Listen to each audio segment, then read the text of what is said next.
You know, it's funny. I think a lot of, just my take, I was watching some of the Democrats reacting, by the Democrats, I mean the press, reacting to the debate. And I think they have this sinking feeling. There's this idea that the left-wing ideas that people are talking about, the people who are being rational, the people who are being reasonable and don't want to spend all our money and don't want to offer people all this stuff that we can't pay for and that wouldn't work and that would take our freedoms away. Those people are the second-tier candidates. It's the Elizabeth Warrens and the Bernie Sanders who are in the lead, and then there's Joe Biden. And Joe Biden is in this weird position in that people like him because he looks normal. He represents normalcy. He's been around for 150 years, so he's a swamp creature. He just is basically saying, you can trust me. I'm your old pal Joe. And even though he's obviously stands for nothing, he caves in whenever he's under pressure. He judges the audience. He judges the voters without really having any principles to bring to bear. Even so, he reminds people of normalcy.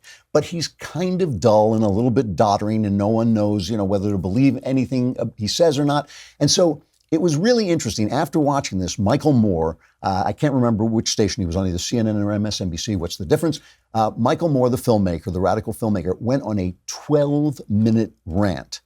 This is MSNBC, which ended with this. And before I play it, I just want to remind you that Moore, as he reminded people, said that Trump was going to win in the last election. Moore's superpower is that he is from Detroit, Michigan. He is from a working class background. And so he has some feel, unlike a lot of these people, he has some feel for what ordinary people are thinking. And that's why he knew Trump was going to win. And this is what he says now. Who can crush Trump? Who's the street fighter? We saw it in Bernie last night. Who's the street fighter that can crush Trump? And frankly, I think there's a person that could do this. If the election were held today, there is one person that would crush Trump, and she hasn't announced yet. And her last name rhymes with Obama. In fact, it is Obama. Michelle Obama. Everybody watching this right now knows she is a beloved American, and she would go in there and she would beat him. She would beat him in the debates. He wouldn't be able to bully her. He wouldn't be able to nickname her. And she is beloved. It's interesting. He's making a good point, and it could happen. I mean, we all have noticed that Barack Obama has not endorsed Joe Biden, and why not? Is he holding fire? Does he hate Joe? No. I mean, he may be waiting to see what Michelle wants to do. Plus, Michelle's autobiography, which I have not yet read, but I hear that every conservative should read it because it really sells her as kind of the all-American story, the up-and-comer. She's got all the identity politics that the left want. She's a woman. She's black. They loved Obama. And it's an interesting thing because she is a beloved American. There's just no getting around that. Moore is just telling the truth. She's a beloved American.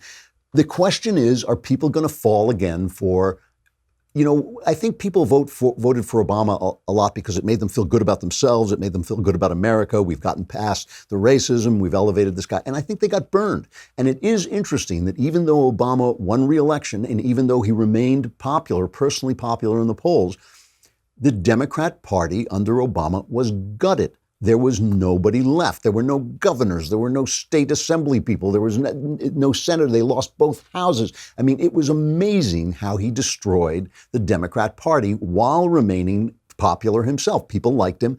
People maybe liked themselves when they liked him, and maybe they would feel the same way about Michelle, or maybe they would feel, yeah, thanks very much, get a talk show, and that'll be fine, and we'll love you there, but we don't want you destroying this stuff that Donald Trump has done, like increase our wages and increase our jobs and keep the peace and do all the things that Obama failed to do. So it would be the ultimate left-right race. It would actually be the ultimate left-right race, if you think about it for a minute, because it would be an attractive, nice, beloved person whose policies have been proven failure.